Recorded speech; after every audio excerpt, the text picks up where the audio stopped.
on the computer.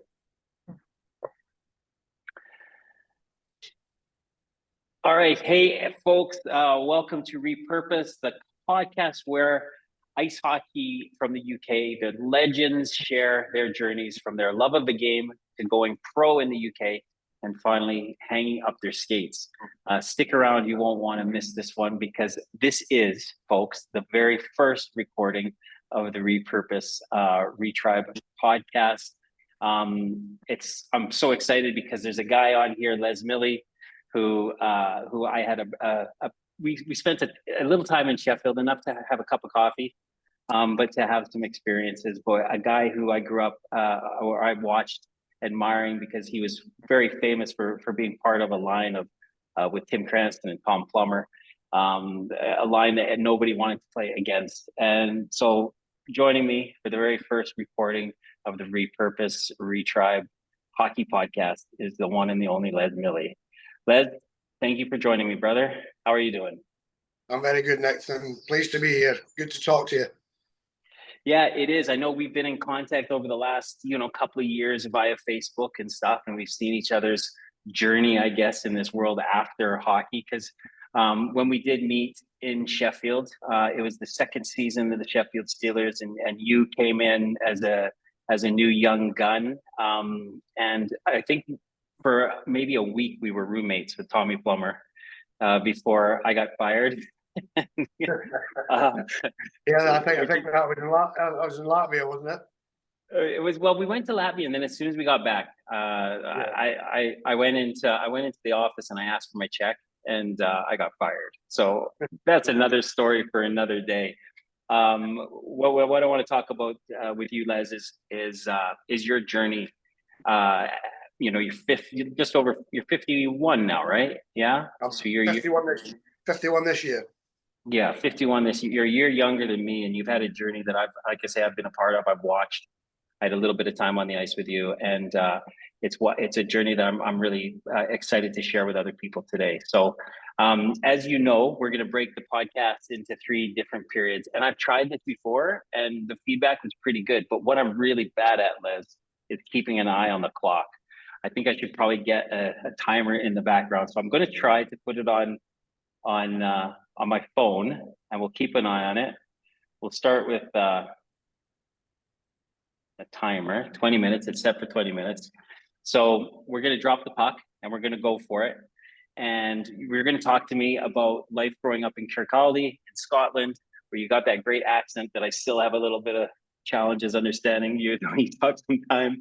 But I think that's just a part of the game. What was like growing up in Scotland for you, Les, and how did you get introduced to hockey?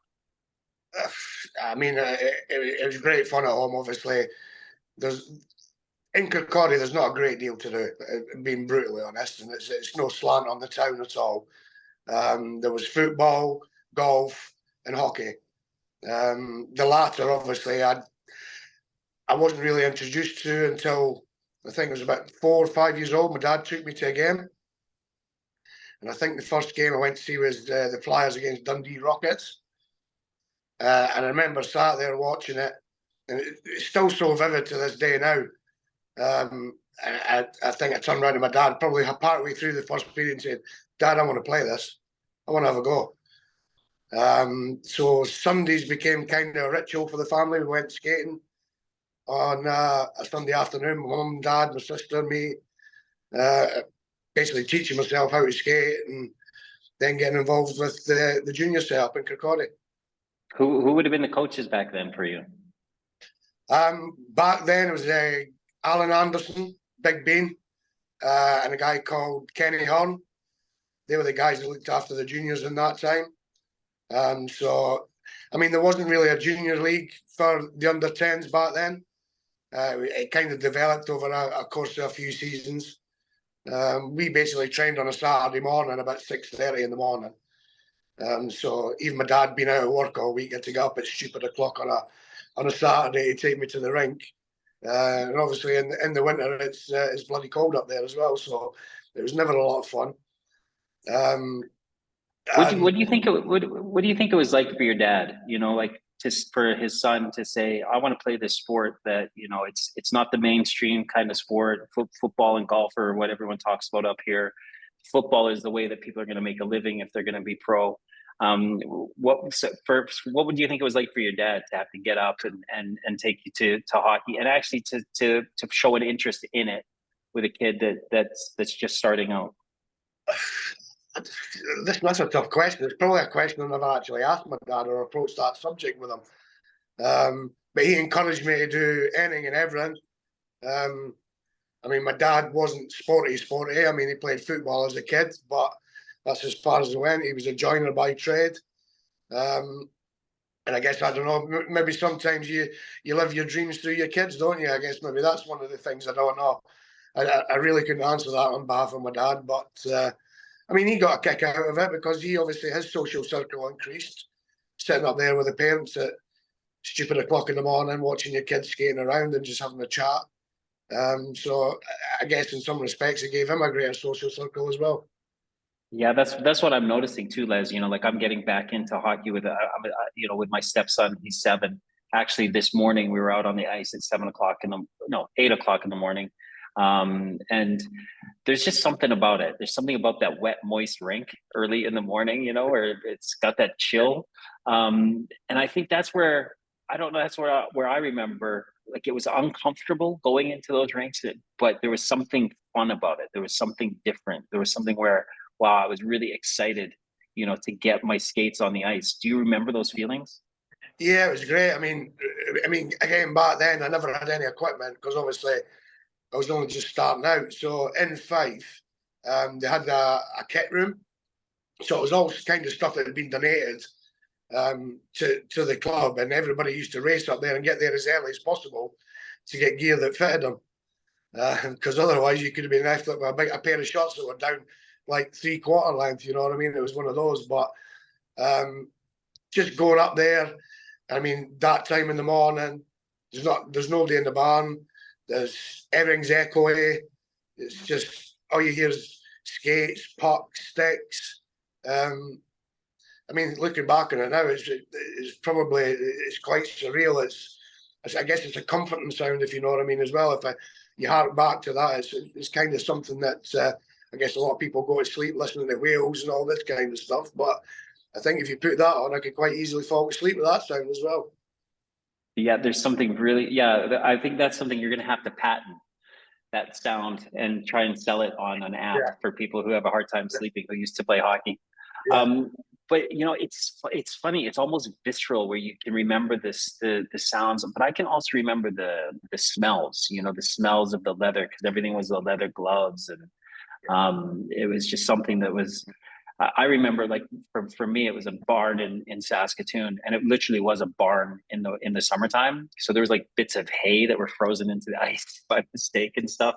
But these are just little memories that I remember. And like, were you scared at all getting on the ice? Like, was it something that you had any fear or embarrassment over, or was it something that you just had this personality where you were going to try anything? I wouldn't say I had any fear. Obviously, you go in there with a little bit of nerves, I guess, for the first time. But I think after I got on there and I started skating about and just getting involved with it all, I felt really comfortable. And I think at that point, I think you know as well as anybody, when you're a bunch of guys that's doing the same thing, suddenly that bond takes over, and it's there pretty much straight away. And again, obviously, when you're having that for 30 odd years, it's a great thing to have. It is. So you actually remember that young, forming bonds with guys and wanting to go to the rink? Yeah. And I mean, even we go to the games, we'd all hang out at the games and stuff as well. We used to go and watch the Flyers. We'd hang about as a group. We'd hang together. I'd go up there with my dad, and then the next thing you wouldn't see me for 3 periods until the game was over. I was hanging with my buddies and teammates, so it was good. Were you watching the game, or were you goofing around? No, we're watching the game. Yeah, we're watching the game. Yeah. So when did you know? Like, I know you said when you went to watch the game with your dad, you're like, I want to do this. I want to try this. But when did you know, like, this was something that you wanted to pursue as a passion? And I suppose what at what early age did you think maybe you could get to the higher levels and get to the point where you know you'd be on the ice and fight and people would be coming to watch you play? I mean, again, that's a tough one. I think it was just a natural progression on that one, really. Um, Skating, training, working hard, listening. I think a lot of that's in there. I mean, it's one of those. The environment we had up there was a little bit different in our time, anyway. It was the fact that if you were good enough, you played. If you weren't, you didn't. So it was a case of making sure you got good and you got better and you had a place in the team. Otherwise, you're just going to ride the pine or not play. So I think a lot of that was through hard work. I wouldn't say it was natural born skill. Um, Obviously, you have to learn, you have to teach yourself to do stuff. But again, I guess there is a little bit of talent that's in there that just needs a little bit of honing and helping out. But I think it was that ethic. If you didn't play hard enough, you didn't skate hard enough, you didn't work hard enough, you didn't play. So again, just making you better and progressing that way. It's I'm always really interested when people talk about the work ethic. I've talked to a couple of higher hockey players in the past, and they've always been known as really hardworking guys. And I know you, and again, like I can go back to that line that you were on with Tommy Plummer and Tim Cranston, and you were, if you were the word grinders, but you guys never stopped your legs pumping, you know, and um, so where do you think that comes from? Do you think that that's something that you were born with? Was this thing of like, I'm going to give it my all no matter what? Or was it something that was instilled to you through your father and your coaches? Do you think, or could it be both? I think it's a little bit of both. Um, Maybe not so much my father. I mean, my father always told me a great thing, and when he says, "There's only two reasons why you don't go to work." He says either both your legs are broken or you're dead. And I always kind of stuck to that mantra, if you know what I mean, where you get up, you go, and you do everything every day as best you can, as hard as you can. There's no reasons why you shouldn't. And I mean, with the coaches as well, again, it was like I was just talking about, if you didn't work hard, you didn't develop, you didn't play. So they kind of instilled those values into you at a young age. So I guess I suppose gives you that determination as well as a little bit of self-belief and self-determination as well. Yeah, you know, I like that. I think it's something that I think that inherently I see some young guys with that determination in them, but then I see some that are they might have a little bit more skill, but they kind of drag their feet a little bit more. So I like the idea that you say that it's a bit of both, you know, and I think that hard work and that idea that someone a young child can motivate themselves to do something also needs nurturing. And I think that that's a good message for people to have out there is that you can have somebody, you know, you just got to nurture kids and be able to balance this idea of work ethic, because it's something that again I'm really interested in, because I see a lot of kids today, you know, maybe not look as interested in or to have that resiliency, you know, that your generation, our generation had. So I'm just interested where that kind of comes from, and if it's something that can be retaught to kids. But maybe that's another podcast. I don't know that. But I think society has changed a great deal as well, Nick. I think that's been probably part of the problem. I mean, I know they call it maybe the snowflake generation now, where I guess everybody that participates gets a medal. We never got that. It's either your first, second, or third, or that was it. You're a loser. And to me, second or third was loser. You had to be first. You had to be the best. You had to win. So again, it's that culture. I think that I think we need to bring back and develop more in sports, to create that kind of, I suppose, that steely determination that a lot of the guys that I grew up with and obviously older generations as well. They had it. They've still got it, and they use that in their everyday life. Do you remember like digging down deep when you were young, like where it was this idea of I suppose when sport, there's this kind of line that you cross from like goofing around at the rink with your friends to really wanting to win matches, and this kind of this thing of like you said earlier, like you wanted to win all the time, and second and third just were not, it's not a win. So at what point, at what age do you think that Les woke up and was like, today I'm only going to be a winner, and nothing, everything else is considered failure? I'd say it was quite a young age. I think I'm going back to probably about 10 years old. That's young, man. That's young. Yeah, well, again, and I think you probably ask a lot of the guys the same thing as well that played in our team back then. We made an under-10s team, and we were actually the very first under-10s team to go there, and we spoke to other teams in Scotland, and I guess the guys in the background did the rest, and we had an under-10s league. We were called the Kirkcaldy Cherokees, and we were named after Johnny Egg Senior's car, who was at the time he was manager of the Flyers, and Johnny Egg Junior. I was playing alongside him. He was in our team. We were the same age, and that's how the name was born, the Cherokees. And I think from when that team was formed, I think all of us from that point, myself, John, Davy Smith, he was in there as well. We thought we're going to win. We're going to win everything. We're going to do everything. We're the best. And I think when you've got that mentality from that young age, then that's why you see a lot of the guys that played at Fife develop into some cracking hockey players. What was that atmosphere like, even at that young age? Like, I know you said that you like what it was like having fun at the rink, but what was it like in the changing room? Like, how was that at that young age? How did you guys talk to each other? I guess it was a little bit just goofing around, just playing, getting your pucks and getting a puck and a stick and playing in a corridor or in the room. Because I guess most of the time at that age, you were slightly too young to tie your own skates or whatever. So the parents were in the room as well. So obviously they're getting you geared up and ready to go and whatnot. So I think over the years that kind of developed as the older we got.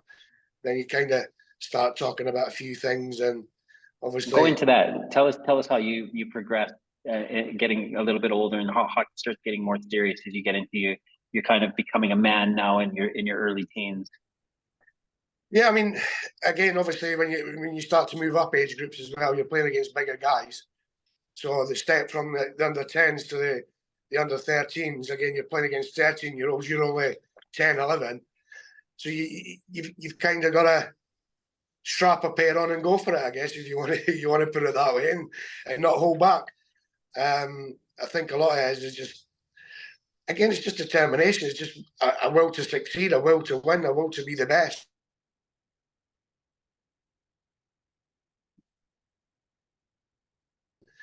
I just wanted to be what most of my junior, which not a lot of people know, apart from obviously the guys I played with. But again, even when I went to GB in the under 19s and under 16s, I still played D, even though I was a forward for the Flyers. So again, it's just one of those. It's just wanting to be the best of your position and fit in wherever you can help the team.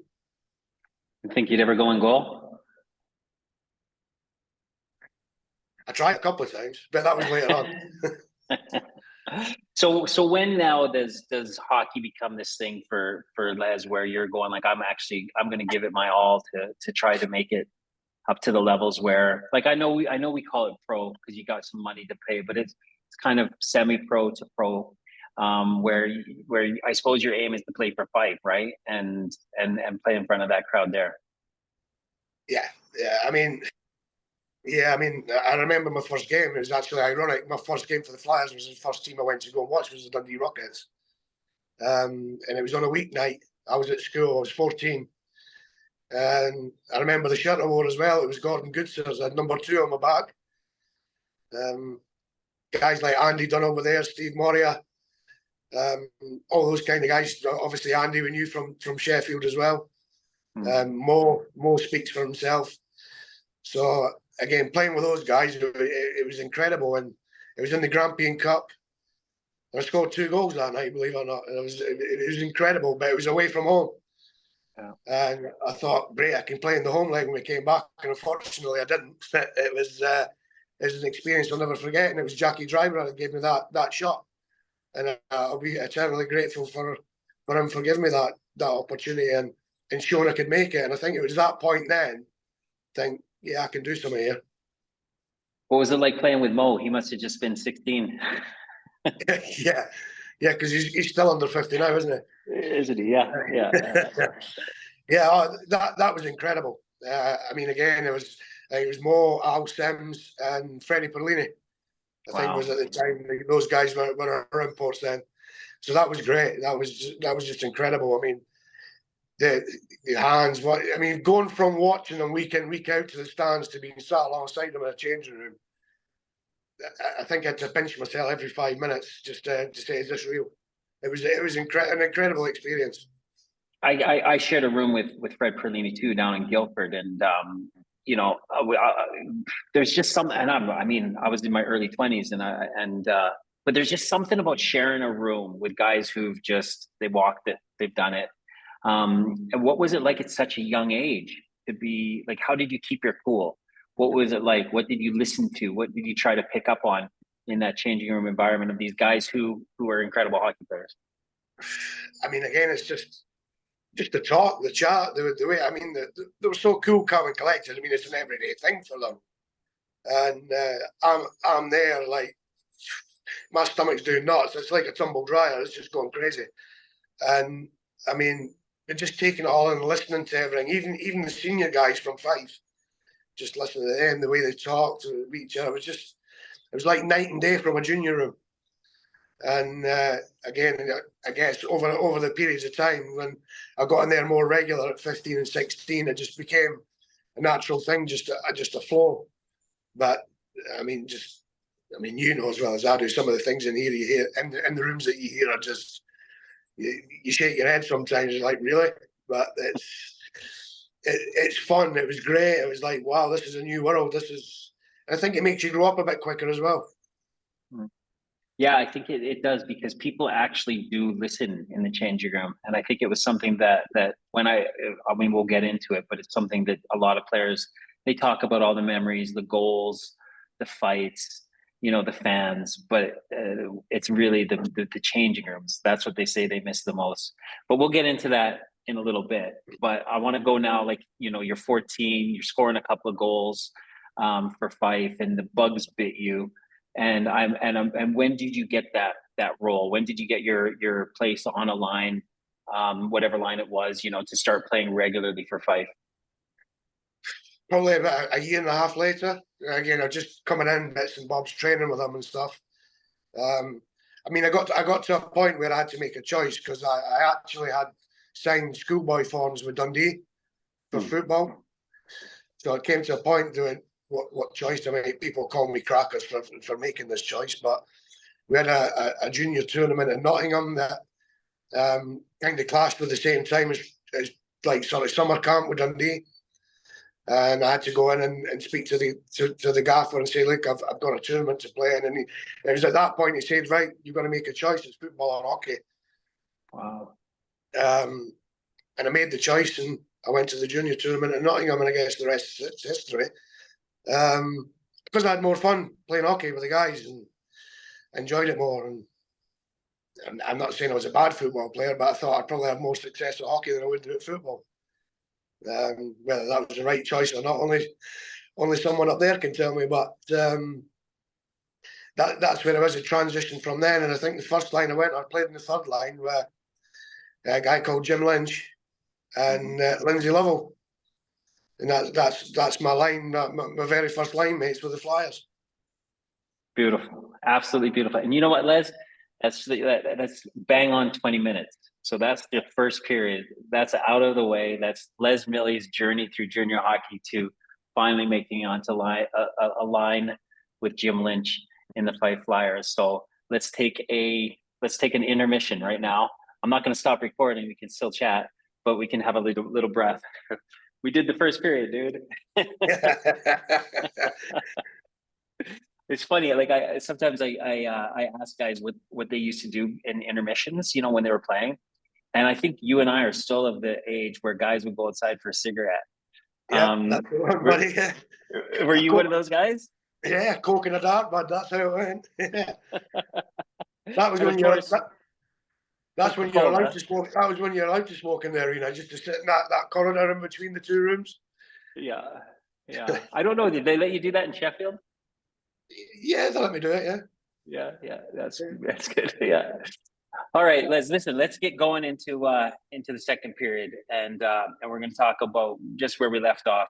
And now you start to have a regular line, a regular place on the line in Fife. And I suppose your professional career starts. When was the first? When was the first time someone offered you money to play? It was in Fife. It was when I was obviously 16. Um, we got approached. My dad had been approached by someone at Murrayfield, um, saying that Chris Kelland and Tony Hand were interested in taking me over to Edinburgh to play, which I thought Wow. was pretty special because I guess the guys were obviously go and watch a lot of the junior games and stuff. And I even played against Tony briefly in juniors. Um, Again, different setup when I was with Kirkcaldy. So, but I think at that point, Fife kind of woke up a little bit. It wasn't a great deal of money. I think it was about 30 quid a week at that time. But 30 quid was a lot of money to a 15-year-old back then, still going to school, if you know what I mean. So it was one of those. So from that point then, and I mean, I had no intentions of leaving Fife really ever, to be honest with you. That was circumstance that made that happen. And from that point, I was just like, oh, I could maybe do something here, maybe get some more money. What was it like knowing that you had that accountability, I suppose, where someone was giving you 30 quid or however much it grew to? Like how did that make you feel as a person? Did it add some value to your life? Did it make you kind of walk a little bit taller, knowing that you were actually, getting rewarded for what you were doing on the ice? I guess in some respects, I mean, I think the reward came from the fact that probably the club or the team saw you as an asset, so they thought it worthwhile to give you the money. And again, it was one of those where you got to keep working, you got to keep doing to make sure that you obviously get that money every week. And that's the way I looked at it. I mean, it was great. And having that value and feeling that value from the club that think that you're good enough to be paid, then that was enough for me. That's beautiful. And you also that was at the time too. You're in the Great Britain under 18 setup as well, right? Yeah, well, it was the under 16s previously, and then going into it was the under 19s back Okay. then. Yeah, so yeah, with the under 19s as well. So again, representing your country, and I mean, we used to have to travel down to Billingham to the forum there, and that's where the GB camps were always held. So your roommate, I mean, most of the time my roommate and I went down there was Mark Pallister, Yeah. Big Pally, and he used to throw me about like a rag doll. You remember how big he was? Oh, I had to run into him in Sheffield. Oh man, he just knocked me on my butt. You know what I mean? I was a big guy. Yeah, well, I mean, it was guys like him and I mean, Stephen Johnson, SB Johnson, Stephen E. Johnson, Damien Smith, all those kind of guys. They were my roommates, Simon Perkins, all those guys that we grew up with. Great guys, great hockey players. So I had a lot of fun, yeah. Yeah. And then, so you had like about 2 or 3 years in Fife before, the bigger team called you up in Sheffield, right? Yeah, well, I mean, just what I was just talking about there. I was born out of circumstance, that really more than anything else. Brian Canawish was a coach at Fife. There's a bunch of us that he decided we broke curfew, even though we were in our rooms, we weren't in our own rooms. Just playing cards, just chilling out. So we got suspended. And Ronnie Wood was an old teammate of ours in Fife. So he contacted Neil Abel and myself and asked us if we wanted to go down. I guess it was the time when you guys were rocking and rolling it down there in the first division as it was. And we couldn't believe our eyes. It was unbelievable. We're up in the boxes there in the suites and looking at this place just jumping with 8,500 people in there. We thought, what's going on here? It's unbelievable. And I mean, that alone, just that atmosphere was enough to kind of turn your head and say, let's have a look at what's going on down here. This is something special down here. And it's Oh just yeah. from there. Yeah, I remember in the last few games of the first season, where we were in the English Division One, and we were playing against like Sunderland and the Isle of Wight, which was like Solent back then, and like we were getting 10,500 people to those games.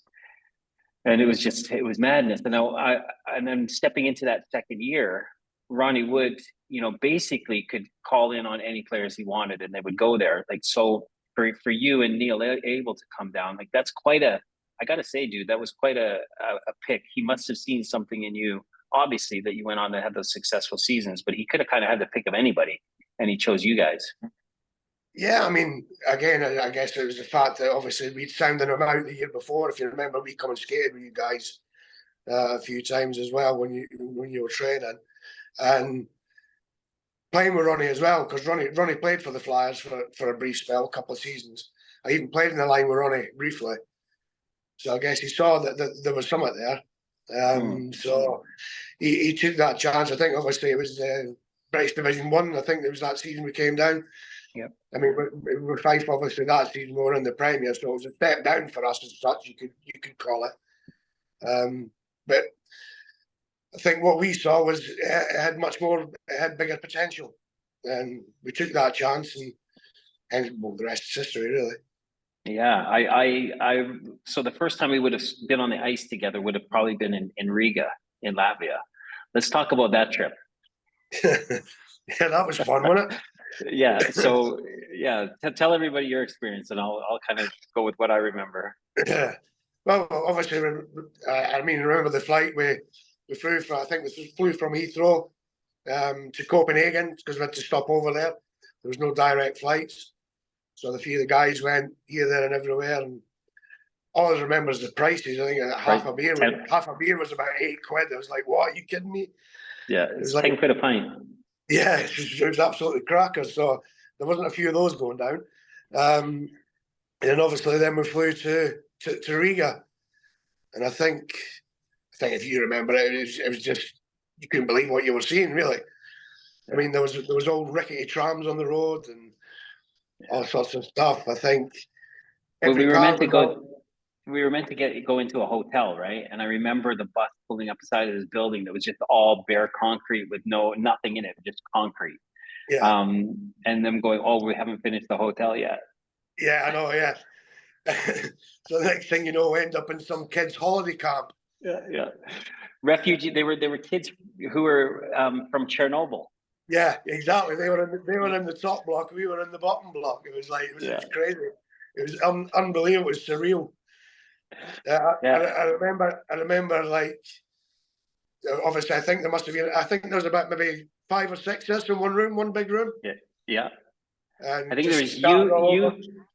There was me. I think and Andy Donald, and I think we were toe to toe. And then I think opposite Andy, I think it was you, wasn't it? Yeah, it was. Yeah, it was me. Yeah. I remember one night after a few pops, I remember him like his bed was no longer sleepable, eatable, and he curled up next to you and had to sleep next to you. Yeah, exactly. Yeah, I'm like, what's going on here? Got this big bear hanging on to me in the middle of the night. Yeah. Like, what's happening? Yeah, it was fun. That was a great trip. I mean, you remember the rink? It was like a temporary facility. We used to train in. It was a tent, basically. I think it was by a running track or like a football ground or something. But I mean, they tried to give us what the best they could. I remember the food was awful. We always ate a Whoopsie burger, which was outside the rink, because it was the only place that was really edible. So we're having burgers every day for, I guess, what was it, a week and a half, 2 weeks while we were there.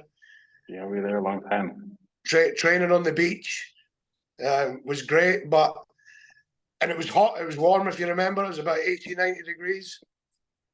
And there's big signs on the beach, do not swim radioactive water. It's just like, dude, we remember, do you remember the time we went to the sauna and we were going in the sauna, 15 like butt naked guys getting all hot and sweaty in a sauna and then running down the pier and jumping in this lake that we were meant to swim in. Yeah, that was brilliant. It was. I remember that when we would go out and be drinking with each other and stuff, and there was like we would be drinking like beer, and then there'd be the locals that would come join us, and they would be drinking straight pints of vodka. And do you remember they used to have the cucumber and the crab apple, and that was what they would use to And then it got a little hairy one night. I remember a bunch of Russian soldiers coming out of the bushes. Do you remember that? And they were like keeping an eye on us. If you remember, we had to. There was no like public phones or anything out there. You had to book a call back home. The very first one, we went to the coach driver's house. So there must have been about 5 or 6 of us lined up in this bus driver's house to use the phone because we had to book a slot. Another one was at a casino, which was in the sticks. And I remember being in the car. And do you remember Ralph, who was part of the Latvian mafia, so to speak? Yeah. And I remember we were going there and we got stopped at a checkpoint. The Russian guards were there with their AK-47s and stuff. And he's arguing back and forward, and I'm in the back of the car, absolutely shitting myself, thinking these guys can open up on us anytime you want, and you're arguing with these guys. What is wrong with you? I was petrified. I think it was me and Martin Mackay. They were in the car at the time. Oh, it was frightening. I wasn't in that one, but it was a pretty amazing experience. Like you said, they did the best for what was going on in that country at that time too. And let's get back into Les, because I left the club shortly after that, and then you guys went on this tear for 3 or 4 years. You, Tommy Plommer, Tim Cranston, the Sheffield Steelers fan base was growing, and really probably this was just like, it was like rock star status you had when you played for the Sheffield Steelers. I don't know if it's like that today, but certainly in those days it was bedlam. And you're just this young guy from Fife coming down and being part of this and being part of this line that's becoming famous for nobody wanting to be a part of it. You guys fought, you scored goals, you played defense as well. What was it like in those days in Sheffield? It was a lot of fun. I mean, the first season, obviously, Cranny wasn't there. It was like, obviously, Plum had come in. And if you remember in Latvia, he was injured. He was on the treatment table most of the time when we were over there. I can't remember the exact line that I played in first and foremost out there. I think it was the second season when Alex came in. When we were there, he was the one that kind of saw that dynamic, put us together. Only he can tell you why he done it or what he saw, but obviously whatever it did, it seemed to work for the three of us because we just kind of gelled straight away. I mean, Plum was the quiet guy, Cranny was the funny guy, and it just worked well. It worked really well.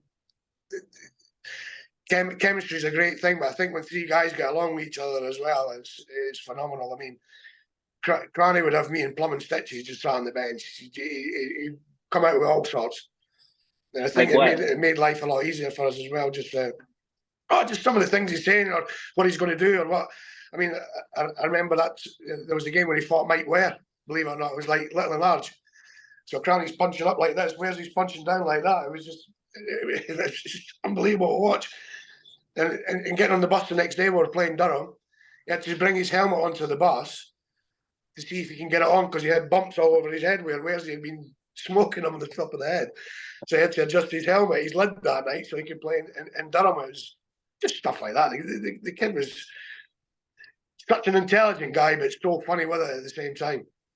Yeah, he was one of the characters of Sheffield and of that line. But you got, the 3 of you, like, I think it was this simple fact that all 3 of you would drop your gloves. And I think that was what was intimidating for people, is they just didn't ever know what they were going to get out of that line. Because the first thing is you guys never stopped your legs from pumping. You were just going for it all the time, and that none of you were actually scared of anybody. Well, no, I think a lot of that is you're scared of anybody. I think that comes with the fact that you know who's on the ice with you as well. If you're going in to do something, you've got guys there that are going to come in and back you up, which is a great thing. So yeah, it probably makes you grow a couple of inches taller knowing that you've got that backup, and you've got a couple of big units on the back there as well. Probably it might be Selly or Michael Connor or Big Neely or whatever. They've got big guys in there that can help you as well. So there's a lot of dynamic that goes on there, and a lot of stuff as well. As you know, if you've got a couple of tough guys on your team, you usually play a couple of inches taller than you probably normally would. Yeah, well, your line definitely played like a bunch of 6+ footer guys. So I think it had more. I think it had a lot more to do with that too. But not just the guys that were on the ice. You guys did have that chemistry, and maybe you don't see it because you're in it. But it was something that when when people saw it, it was like a buzzsaw line, just a buzz, you know, it's kind of almost like because you just didn't give anybody any room to do anything because you were always in everyone's face. Yeah, I mean, I think the great well that comes out of Alex as well when we were doing our training. Our line had a great cycle game, so we were really good at the cycle. We kept our feet moving, looking for gaps, looking for spaces, looking for opportunities, and a lot of our goals came from there. And plus the fact that we got into dirty areas, it didn't matter where it was. It's just get in the front of the net. You got take a hit to score a goal. It is what it is. There's no big deal in that. You've scored. So again, a lot of it was that I guess. Like we were saying there, no fear. Guys would go into areas that probably some players wouldn't. I mean, we've played with guys that play with a box of eggs in their pocket because they never go in a corner. But that wasn't us. We were like crash and bang. We wanted to get that puck. That was our puck. We wanted it back, and that's how we played. So again, now Sheffield in those kind of rock and roll days where it was amazing. It was felt full, like sellout crowds all the time.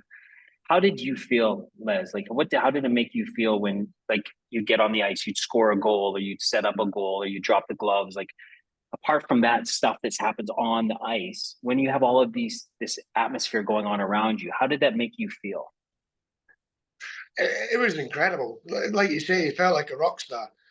I guess in some respects, but you were there to do a job. You were there to win, and I think one of the greatest things for us, if you remember, Ronnie Wood come out with a line. He always looked at when Wimbledon were playing at home in the Premier League at football. He says, "You know, we've got more in our crowd than Wimbledon did today for a Premier League game." That's all that mattered to obviously those kind of guys. But when they put that across to you, think, "Wow, we're doing something here. This is crazy. This is special." And the buzz was great. The noise was great. It gave you that kind of extra shot in the arm that you probably needed when you're going late into a game, you're maybe a bit tired or whatever it might be, that adrenaline shot. And 9 times out of 10, that crowd drags you over the line. Mm. Now, am I right? In your last season in Sheffield, was that Super League days, or was it the year before the Super League? Year before. Year before. So describe your last year at Sheffield, and then how you moved on and on from there. Well, it was well, Tony had come in that year, or possibly the year before. I think it was the year before actually. Tony Hand came in, obviously with Murrayfield folding, and then the season after that, Nicky Chin came in, and then that was kind of then when I sort of saw like things went right. I wasn't getting played as much. I'd just come off a great season as well. And I couldn't understand it. I couldn't fathom it. I couldn't work out. So it was kind of tough. And I worked hard. I went to training every day. I did everything I was always supposed to do. Kept working hard. And I had a word with Alex about it. And I just said, "Look, what's going on here?" I want to play. He says, "Well, essentially, if you want to play, you're going to have to go somewhere else." So I had a call from Manchester at the time. I think Johnny Lawless was there setting up the new team over there. But they were in the first division. I didn't want to go back to that. Then Fife called. Mark Morrison called. Said, "Do you want to come back?" Made me an offer. I was like, "Yeah, sure, why not? Yeah, come back on. No big deal." Team had changed. Dynamic had changed up there a little bit as well. So they were getting better. And obviously, Mo was a classy player, classy guy. Played against him a few times. So I decided to go back to Fife. Ironically, half an hour after I made that deal, Paul Heavey called for me from Cardiff. Said, "Do you want to come to Cardiff?" I was like, "Damn, maybe I should have waited that extra hour to make my mind up." But I'd made that decision. I had an agreement with Mo, and I wasn't going to let him down. I'm going to go back on my word. So I went back to Fife. And then your career, you had a few seasons here and there, but I'm interested about those 3 seasons that you had off. I think you played in Fife, you played in Solihull. Yeah. Well, yeah. that was the Solihull one was obviously it was the BNL. I think it was the start of the BNL then. We were flying high. We had a great team there. Paul Thompson was the coach. JD was the manager. Johnny Dow, who sadly passed away recently. We had a great setup down there. We had a guy called Neil Ratcliffe, who was running the team, bankrolling the team. He said he was going to get us to the Super League. We're going to try and play at the NEC. Obviously, all the stuff, saying all the right things, getting all the guys in. We had guys like Steve Carpenter, Jarko Kortasoya, a great keeper that played at Panthers. Carps played at the Steelers, and obviously Nottingham as well. So we had some really top quality guys come over with a great team. And pretty much 3/4 of the way through the season, the money dried up. We weren't getting paid. I had a family to look after, I had a young family. My son, I think, was only 2 or 3 at that time. So I made the conscious decision that I've got to put my family before hockey and earn a coin, I guess, and went back to work, I guess you could call it. So went full time for that. And I used to get calls all the time, every August time before pre-season starts. Are you coming back? You're doing this? And I'm like, no. It kind of was like, once you've been bitten by that, it leaves a little bit of a sour, bitter taste in your mouth.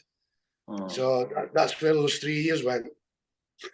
Okay, so you had those 3 years off. You go get back into, and I always do this normal work, whatever, right? I think hockey is normal too, but work outside of a rink, and then again, you had a few seasons here, a few seasons there. I know you spent a little bit of time on the Isle of Wight, where I spent probably probably my funnest years in the UK down on the Isle of Wight. And then you start tapering off to kind of, well, I guess a full-time retirement because you never went back. But what were those, coming out of those 3 years, what did you feel in you that you still had to contribute? Because you were really, I don't want to say prime because primes can be for different, but you were, at an amazing age where you could have contributed still. And to give those 3 years away and then come back. What were those last few years like? Because I know it was a few teams here and there, even throughout a season. Yeah, I mean, again, coming back, it was Tomo that enticed me back again. And then it went to Coventry. He says, look, come back, have a skate. They used to do a thing called the Best of British on a weeknight in Coventry. So it was British guys and taking different guys from different teams and just seeing how they, I guess, a little bit of a scouting thing, I would guess, in some senses, man. And I went back and it was the first time I was on the ice in 3 years, and it was a bloody game. I was like, wow, here we go. So it was a little bit like Bambi at first, just finding your feet again and getting going. But once I got going, it was great. It was a lot of fun. I enjoyed it again. Scored a few goals, made a few assists. I thought, you still got something in the tank there, so why not give it a shot? So I played with the Blades for probably about 7 or 8 games that season, and just got back onto it there. And then the Sheffield Scimitars at that time were playing at the old Queen's Road rink. I don't know if you remember that one upstairs above the casino there. Mm-hmm. And Big Neil Abel was part of that setup there. With all the young lads that were there, and he says, look, we're trying to help these guys come on and develop and get better. He says, do you fancy it? It's a lot of fun. And I went, yeah, why not? I mean, I was still living in Nottingham at the time. I was travelling up there and doing stuff. And it just went on from there, really. It developed. The team moved to Ice Sheffield, to that great facility there. We became a Premier League team, which is what the national NIHL now, I guess as they call it. It was the EPL back then, the English Premier League. It was great to watch those guys. I mean, we had guys like Matt Toe, Robert Dowd, those kind of guys that ended up being household names, basically, and still are with Dowdy. And I mean, even Bouncy come through that as well, who's at Cardiff. So there's been a lot of good development through there. It's been good to see. Again, it's the Isle of Wight, went down there, gave it a go, didn't quite work out. Ended up at Slough with Mo and Chinny, ironically, who was a teammate briefly in Sheffield. So that was good fun. And that was basically ironic to start your career with Mo and end your career with Mo at Slough. When did you know it was over? When did you know it was time to hang him up? It was that season, actually. I'd had a couple of scares with my heart, racing, thinking I'd had attacks, but it was I'd strained a muscle in my heart basically a few seasons before that, but it was getting worse and worse. Myocardial necrosis, they call it, which is overstimulating a muscle in your heart, so it becomes weaker. And it was getting tougher and tougher. And it was a game in Swindon where I ended up in hospital again. And thankfully, Vic stayed with me and took me home. Took me to his house and we stayed over there. But it was at that point I said, that's it. My health's got to come first. Kind of being semi-pro, travelling up and down. I was working that normal job, as we put it, anyway, but still playing hockey. So the transition for me wasn't too bad from retirement, because I was already kind of doing it anyway in a semi-pro sort of way. But it was that was time. Plus, it was getting harder to get up in the mornings. It was the aches, the pains. The back took a battering. Your knees were killing you. It was like sitting with ice packs on at home. It was like, what's going on here? You're 36, 37 years old and your body's banged up. I guess when you play a certain way in a certain type of way, I guess it catches up with you. Yeah, and time catches up with all of us, Les. And so as I'm just ending out this second period, I know I'm stretching it a little bit longer because we talked about Riga a little bit too long. But how would you like to be known? You know, when people say Les Millie, the professional ice hockey player, how would you like to have been known about your contribution on the ice? That they saw that I gave my all. Whether I was having a good game, a bad game, whatever it was, I kept on going, I kept on playing, I kept on grinding. I mean, for me, it's not. Listen, it's great getting that adoration from fans and all the rest of it. It's brilliant, but for me, it's more about what my teammates thought, what they thought of me, what they thought my contribution was, how I contributed to a team. I guess you know as well as anybody, they were your brothers. You went to arms with them. That's the thing that matters to me. What my teammates thought about me, what they thought I contributed, what I brought. That means more to me, I think, than what fans think, if I'm being brutally honest. But okay, what do you think they would say about you? God knows. Smokes too many darts, probably. Most of them would say, but that's it. Yeah. Well, you know what? I was your teammate for a brief time, and it would have been that work ethic. I think that's the thing. And I was trying to get into it too at the beginning. It's this thing of like you gave it your all, and you were not going to mess around when you got to the ice. And you gave it 100%. And that's something that even just for those few games, that little bit of time that we spent together, that's one thing that I'll always remember about you. So if that's your contribution to British ice hockey as a guy who's going to always work hard, then that's a pretty darn good legacy to have, brother. Yeah, well, I'll take that. I'll take that all day long. Good. So let's end the second period here.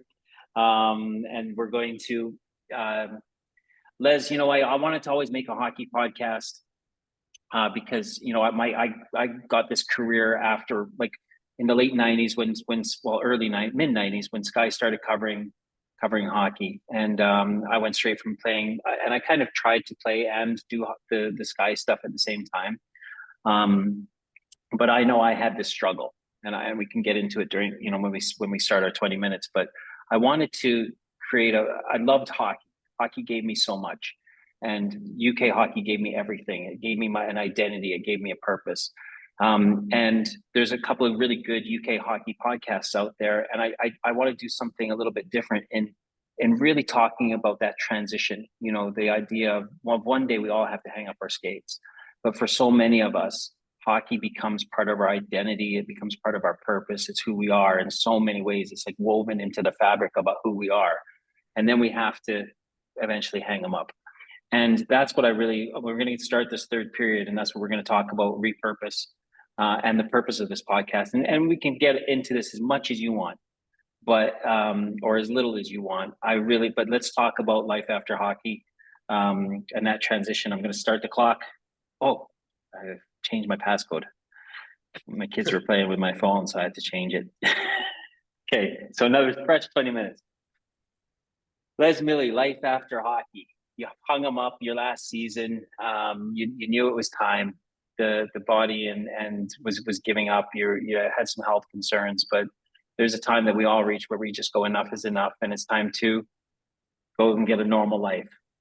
What was that like for you? How did it start out? What was that journey like? I mean, as I say, we touched on it briefly back there. Normal life, I was already doing it sort of semi-pro, because obviously the English Premier League didn't pay the salaries or give you the house that the pro leagues do. So it's one of those you have to work to survive, I guess, in some respects. So that wasn't too difficult. That part that was easy because I was already doing it for a number of years. The biggest thing for me, and it's my wife that turned around and said to me, she says, "There's something wrong with you." And I went, "What?" She said, "You're not right. There's just something not right about you. You need to go and speak to someone. You need to go to the doctors." And I never like going to the doctors at the best of times. I don't think any of us do. But I went there, and obviously I said, as my wife says, she's seeing things that's not good. She says, "I'm not myself." She says, "I look down." And I was like, "Okay, fair enough." So the doctor made me fill out a sheet of paper and I had to put some answers in. She looked through it, she read it. She goes, "You're clinically depressed." And I went, "What?" You're clinically depressed. Subconsciously, you're clinically depressed. Have you given up something recently that is no longer there? Or you've done something that's no longer there? And I goes, "Yeah, I played hockey for 30 odd years." She goes, "Well, what's not there?" I goes, "The locker room, the changing room. It's not there anymore. Not there with the guys having banter and being around the guys. Listen, nobody likes training. Everybody's just rather go out and play and just hang about with the guys in the room." And that's what was missing. I missed the guys, I missed the room, I missed that atmosphere, I missed that bond, I missed that camaraderie. And it took a while to get over, to be honest with you. It took a while to snap out of it. But I thought, you know what? Why not chuck that energy, the way you played hockey, into your work life, build a team at work, if you want to call it that. And that's kind of what I did, and kind of what I guess I'm still doing to this day, even though it's 13 years since I hung them up. Still wanting to have that environment. It's crazy. It's a drug. I wish your wife was around because I want to ask her what she noticed in you in those early days when she was like, "You're just not right." That's a big thing to say to somebody. You know, "You're just not right. There's something up." Yeah. Do you remember any of the symptoms, any of the things that you were doing? I guess sometimes I could be a little bit short with people, a little bit aloof as well. Just keep myself out. Just want to be alone, I guess. Which from somebody being in a team environment and want to be around guys, to be alone, I don't know. I guess that maybe set alarm bells off. I just wanted to be alone, be by myself. I don't know. It was just because all I was sat there doing was, I guess, thinking back on stuff that had happened or previous things or whatever it might be, just to kind of fill that void, I guess. But nothing was filling that void. As soon as you said that you wanted to be alone, it really, I got a shiver up my spine because it's like I was trying to think about what were the things. You know, I went from playing in Guildford, you know, I was like third, fourth line in Guildford, to being on TV at Sky Sports, which would have been, you know, I was getting paid more money than some of the guys in the Super League, you know, and I was getting looked after. It was an amazing job, Yeah. but there was just something missing, and I started isolating and I started drinking because I never really drank a lot, but I started and I just wanted to be alone.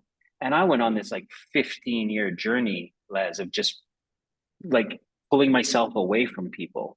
And it wasn't because I was a loner. I love being around people, but it was just this thing of like, I kind of a safety. I think I felt safe just by myself, you know, it was. So do you remember kind of feeling a little bit safe if you were just by yourself? Yeah, I think in some respects you do. Yeah, because I mean you're left with your own thoughts. There's nobody in there kind of talking away to you, trying to. I mean, when you get to that point, and you know as well, with any kind of thing, it's difficult to change your mindset once it's there. And once, I mean, it took a long time. Like I said, it took a long time, and yeah, I probably drank a little bit too much after that as well. Because again, when you're alone, all you think is like, a beer, a beer, a beer. So again, it was one of those things where you can see yourself going down like a rabbit hole as such, and you're thinking, is there any way out of this? And eventually, one morning I got up and the fog had cleared, the mist had gone, it went, and I felt better. I felt I had a purpose. And again, it was all basically through putting stuff into my working life, trying to build that team environment, that working environment. And when you see things clicking and working and coming together, I think it was that point that kind of saved me from going down an even deeper hole, I guess. It's beautiful. You use that word purpose. You know, you found a purpose, and it was a journey. I think you said it was about 13 years to get to from clearing the fog, I guess, and getting out of that. Yeah, I'd probably say maybe 10, 11 years. I mean, I'm probably a couple of years Yeah, out of that now. It's been a while, yeah, but yeah. I've carried that for a while. I mean, we've spoke about a couple of things briefly over Facebook in the past, and you've always reached out and said if you need to talk, you need to chat. It's always there. But again, with some things, it's difficult to even approach it with someone. You know what I mean? It's difficult to, I suppose, put yourself out there and be at somebody's mercy, I guess, and spill the beans and let them know what's going on. But through the love of my wife and the family and stuff like that, and being there and supporting me and helping me, we've got there. We've got there in the end, but it's been a journey. Yeah, But it is. a lot, yeah. Well, I mean, there's been a lot of other issues on the way. I mean, I made no secret of the fact I've been diagnosed with prostate cancer. That's a tough thing to swallow. But again, I'm in the good hands with good people who are looking after me and making sure I'm getting the correct treatment or care that I need. So that's all good. So again, with little things like that, I guess you get thrown little challenges in your life, and it's how you rise to that challenge, how you rise to the challenge. And I think where the mentality of the hockey, it gives you, and I'm not saying this, everybody doesn't have it, but I think with that determination and that will to win and succeed, it just keeps pushing you on, keeps driving you forward. It does, and I think and you're a survivor. You're coming through this, not only just from being clinically depressed from the time you stopped playing, but also cancer, and which is something that first of all, thank you, for being honest about that in your journey, because it's so weird. We think we have to keep all this stuff to ourselves because we got to be the tough guy. We can't let anybody know. And what I appreciate so much about you, Les, is that you've been open about it, and you maybe like you said, it's a bit reluctant to ask for help, because not all of us as real men. Again, I don't want to use quotes, but this idea of we can handle all our own shit. We got to deal with it ourselves. We're tough. We can do it. In those moments of saying help me to somebody, or being vulnerable and saying I'm struggling, that's when the light comes in. And that's definitely what saved my life, of being able to say, something's wrong here. I need some help. Can somebody please help me? And then we can start moving forward. And I think it's in those moments of going to the doctor, filling out some forms, getting a diagnosis, which helps, because otherwise we're just going to kind of, your wife, you owe her a nice dinner. I'm sure you already do, but you tell her that just because of this podcast, now you owe her another one, because having that support of a loving partner who says, please go and ask for some help, is valuable. So dudes out there, listen to your wives. And I mean, I've made no secret of the whole thing as well. But for me, it's getting out there, because again, it was my wife that made me go to the doctors to get this checked out. When I talked about it, she said, go to the bloody doctors, go and speak to them, talk to them. So I went and spoke to them. Again, as she's pushing me, she's doing all this. Like I say, the bravado of men, I'll be all right, I don't need the doctors, it's fine. But the twice she's told me to go there, the twice she's been right. So, you know what I mean? It's one of those. And I think for me, her pushing me to go, she's kind of also pushed me to, at that time, publicly come out and talk about it. I did a piece in the Star with Bob Westerdale. Obviously, I put it on Facebook about it. I wanted to share with the guys that if there is something wrong, don't curl up and die and curl up and think it's going to go away, because it's not. It never will. If there's a problem, as small as it might be, get it checked out. And if I Okay, save one person, if I save one person's life off the back of me doing that, then I've got satisfaction out of that. And I've had guys reach out to me and ask me what your symptoms were, how did you know, what did you know, and I've been brutally honest with them. And anybody that wants to reach out and ask me those questions, I'll quite happily do it. Obviously, I'm not let's going do to name it. names. I'm No, not going to we don't name have to name names. names. But I Yeah. want to ask you, what were the things, what were the symptoms? What were the things that were coming up that you were talking to your wife about where finally she says, go to the doctor? Just so guys can keep an eye out for this. Well, I mean, again, it was the frequency of going to the toilet for one. Um, Needing a pee, but then not needing a pee, nothing was happening, going back to bed, and then you just like, geez, I need to piss again. And it's like literally 30 seconds. And you're up and down constantly. There's that feeling again. It's if little Les isn't working how he should be, you know what I mean, standing to attention.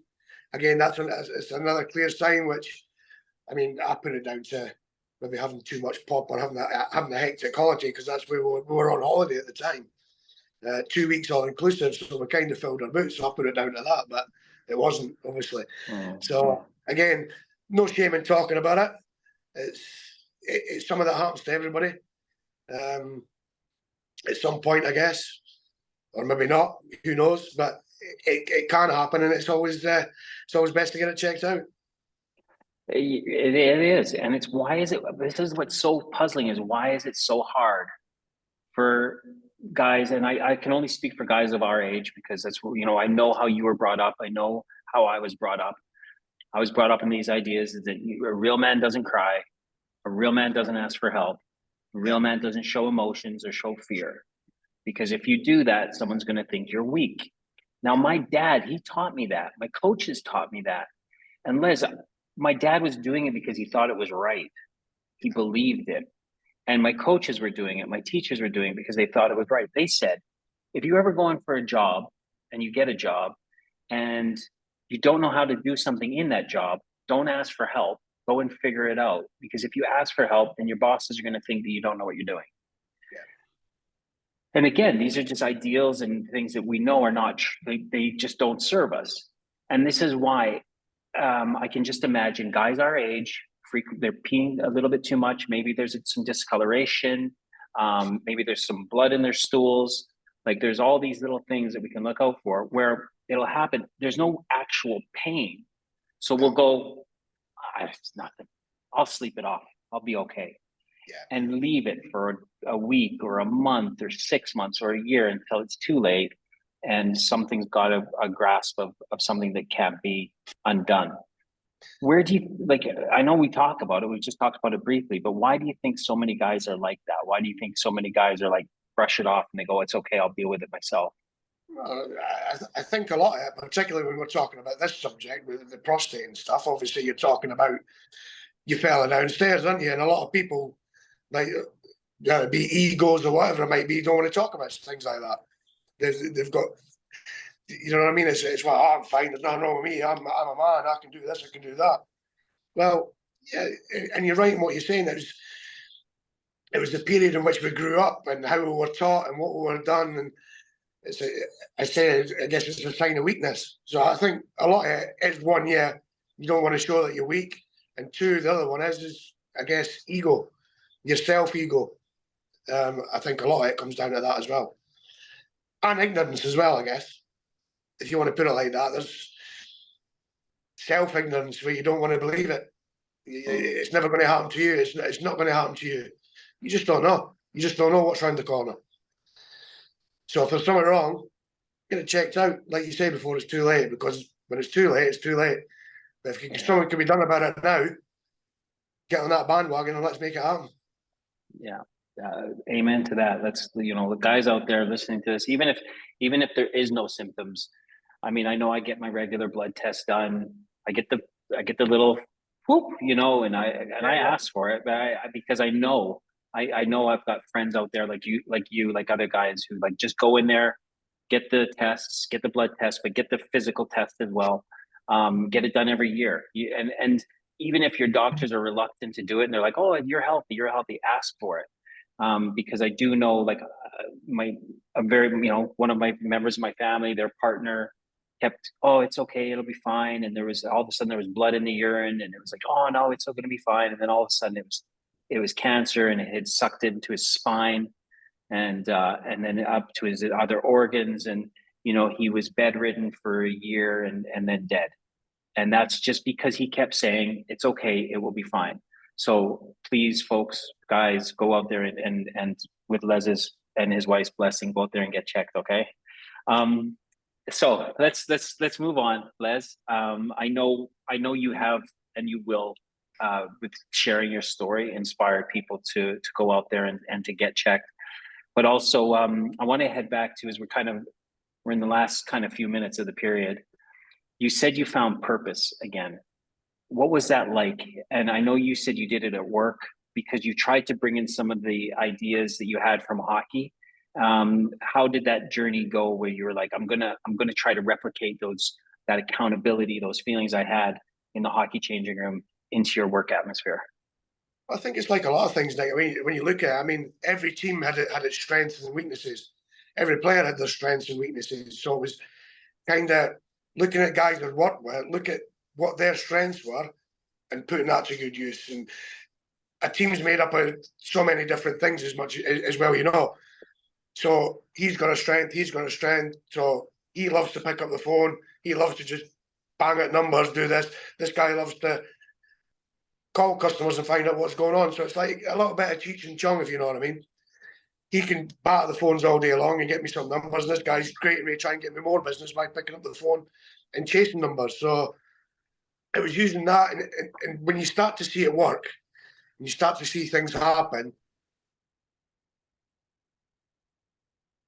and I guess bosses, you want to call it as what a coach in this sense, in the hockey sense, whatever you want to call it, starts to take notice and say, what are you doing?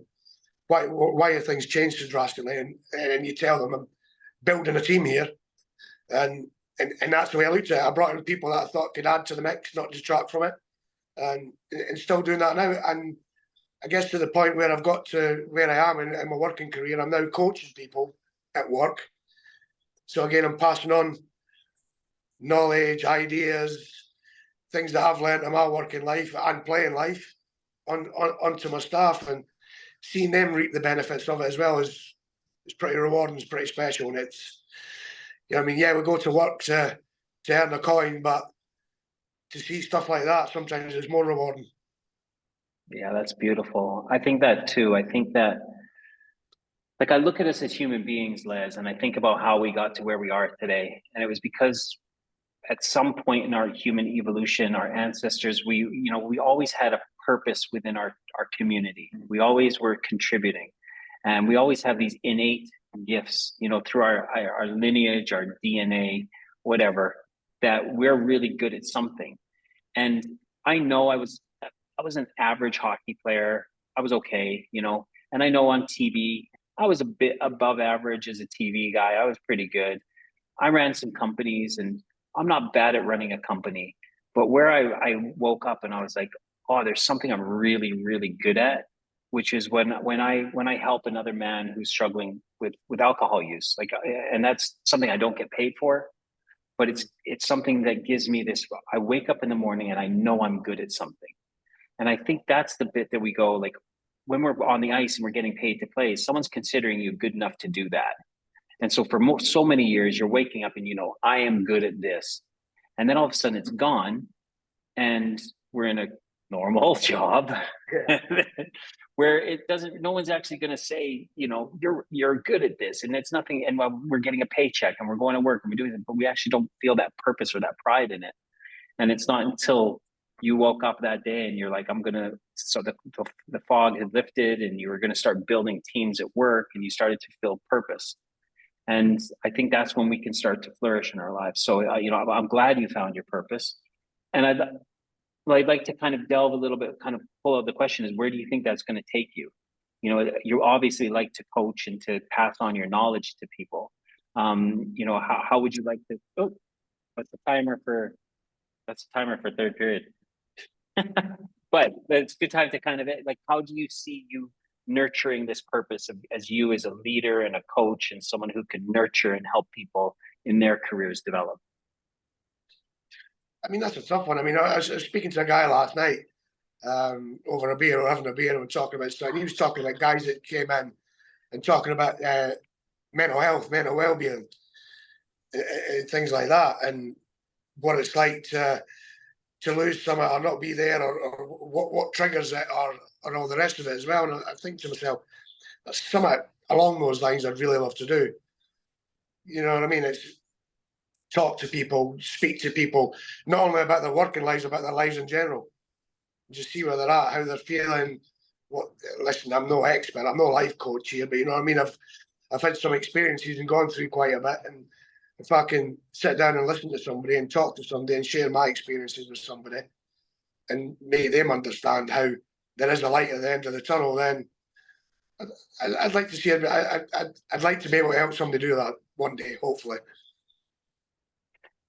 What a great way to end the third period. Les Millie with his 3 periods of the repurposed hockey podcast. You know, your love of the game and falling in love with it, and your professional career, and you know, the rock star days of the Sheffield Steelers to, you know, to hanging him up finally, and then, you know, you telling people how you had your struggles when you stopped playing, and thank you for being open and honest about that, and thank you sharing about, you know, your journey through beating prostate cancer. I'm going to say beating prostate cancer. I'm not sure how your diagnosis is today, but um, we're still there. It's still in progress. It's a work in progress. Yeah. Okay. Well, I know you, and I know you're going to beat it, and to find some purpose. And I think I get this sense that's ignited something in you, this curiosity about helping people in the future. So I'm really grateful for all of your story, Les. I am going to bump us into an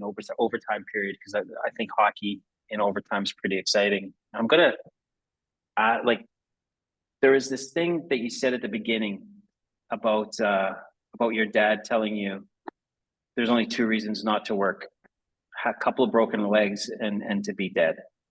So that, to me, like, this instills this thing at a man at a young age, that work is everything. You need to show up to work, and then you do this through a very successful, you know, 30 years playing hockey, where you get to show up and you get to do the work and you get to do it. And then you, all of a sudden, that's taken away from you, and you're quote doing the normal job that your dad's actually making reference to, where you show up no matter what. And I'm wondering, where along the line, where do you go? Like, this is the Les that when you look in the mirror and you go, this is like where you see you at the ultimate bit, where you're the most proud of the man that you've been. Where along that journey would you look in the mirror and go, I'm proud of you, Les?